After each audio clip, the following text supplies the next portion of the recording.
good to see you. How are What's you? going on? I'm good. Tichina, I don't know if you remember, but you actually came to Clark Atlanta University to premiere and promote the neighborhood. Yeah.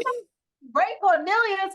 I had a lovely, lovely, lovely time. Oh my God, your students were so nice and just I had such a good time, such a good show, and you're a great interviewer. So thank you, Thank you you. for having me.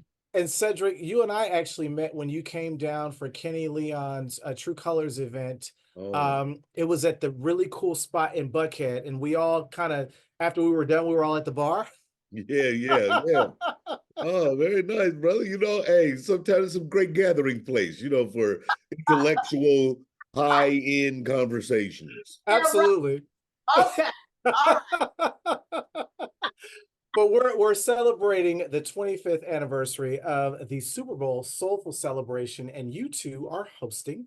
This will be airing on February the 10th at 8 p.m. on CBS, which is your home for the neighborhood. So when they came to you guys and said, "Hey, we'd love for you guys to host this," what came to mind? Because this is a celebration I think everyone looks forward to. Faith, football, you can't go wrong.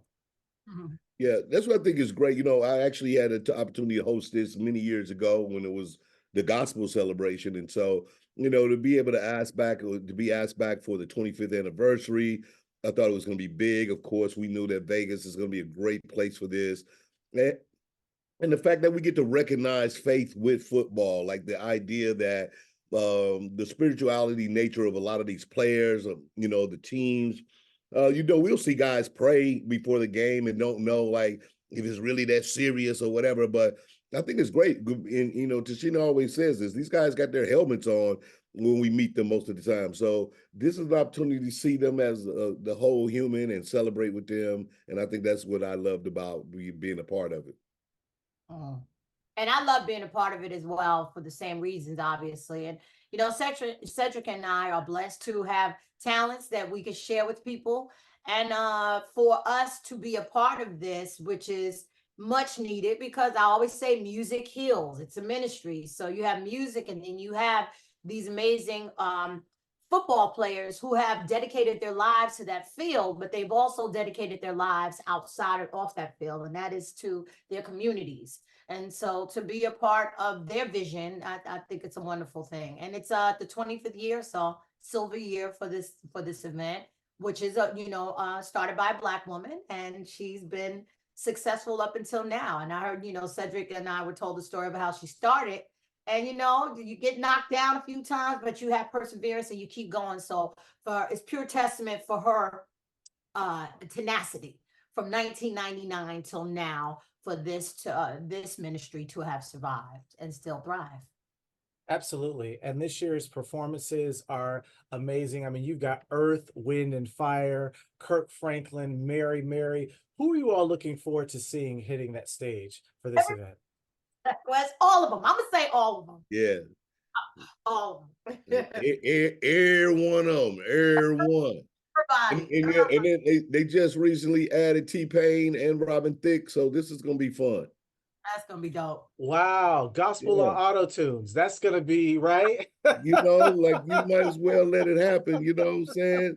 I was saying about T-Pain, like he had that auto tune, but have you ever heard him sing without it? I have no. He shut everyone down. He actually can sing. Yeah. He's good. Absolutely. Now I would be remiss if we did not talk about the neighborhood. This is an amazing show that airs on CBS, and you guys have been playing, these characters for quite some time now, Calvin and Tina. What do you enjoy the most about playing them? Because, like I said, you've been doing this now for quite some time. You know them, or should know them like the back of your hand at this point. What do you enjoy the most about playing them? For me, Calvin is, curmudgeonist and kind of like a person that loves to be, right and stuck in his ways and kind of feels like, he has the answers already. And I love the idea that when you play a character like that, you always have an opportunity to learn or grow or to be enlightened. And so that's kind of the fun thing. A lot of times in the writing, we want to make sure that Calvin is, even if he's standing on business, even if he's standing on business, then let it be something that's said that's really profound and unique. But if if it's an opportunity for him to like have to learn something to grow, then also let's make sure that it's not about like just nonsense, that we in here trying to figure out like what the message is there. And so that's what I love about this character in the show, and the way we try to figure out how to answer the questions of people living together, communities being different, folks being from different races and backgrounds. How do we all really get along? Well, I'm excited because my baby here said hi. All right, what's up, Elijah? Get me up here. You saw the way she gonna snatch me up? I get to be a grandma, but not in real life. What? On the show. Oh. So Tina's very excited. My character is very excited about being a grandma. Of course, Calvin and I are at that age in life. He's getting a little slower. I'm getting a little slower. So we're realizing, okay, life is moving forward. Things are happening. Things are changing. So our son, Marty, our youngest son, gets a young lady pregnant. And so it's about a baby, us having a grandchild. So I'm happy to say in my personal life, I have a grand dog, not a grandchild. I'll take the dog over the child right now. I want to go back to something that we talked about a little earlier, and that was about faith. And I know, Cedric, you are very instrumental in getting information out there about diabetes. That was something that your father dealt with. And Tichina, you are out there as well, promoting lupus and how that has affected your family. How has faith helped you both in your journeys to get to where you are? Because I want to say this, and I don't know if anyone has ever said this. For you, Tichina, you've had a career that most actresses will probably pray for, in the fact that you've been on a major show for decades. Every single decade, you've had a major show. And for you, Cedric, to go from a comedian and to be a box office success, right? To be able to host the various shows and to do what you do outside of comedy, but for us to see you as Cedric the Entertainer, how has faith helped you get to these moments? Go ahead, Chief. For me, definitely faith. The older I got, once I got out of my 20s, I start realizing this is honestly, truly my ministry. This is not just a career.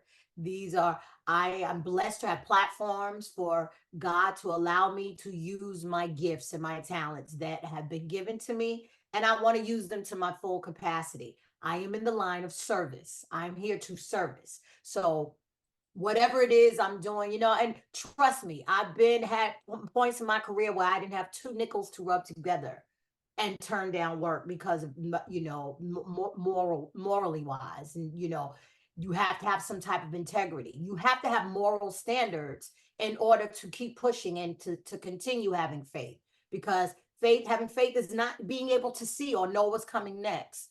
And so to have that moral grounding has definitely sustained me.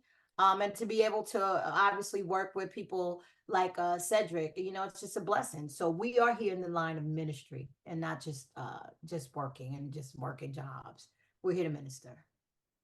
That's a great question, man. And I really appreciate that, because a lot of times you don't really get to examine it. I mean, when you do something like this, the celebrity, the stardom, all the ideas, all the accolades that come with being a big personality, you can get it confused and think it's all but I think about the fact that, I was working, and I was, went to college, and I was kind of working in corporate America, but always kind of believed that I could entertain people, and so when I decided that I could do it, I would say that was the first moment that I really trusted faith, that I understood that, if God got me, can't nobody else be against me. And that's really from that moment on, people go like, "You're so humble. You seem so nice." I say, you know what? I wake up every day thankful that I'm actually still get to do this. So it's not about necessarily being humble. It's about being faithful and believing that, that the light that I give is the light that I receive. And so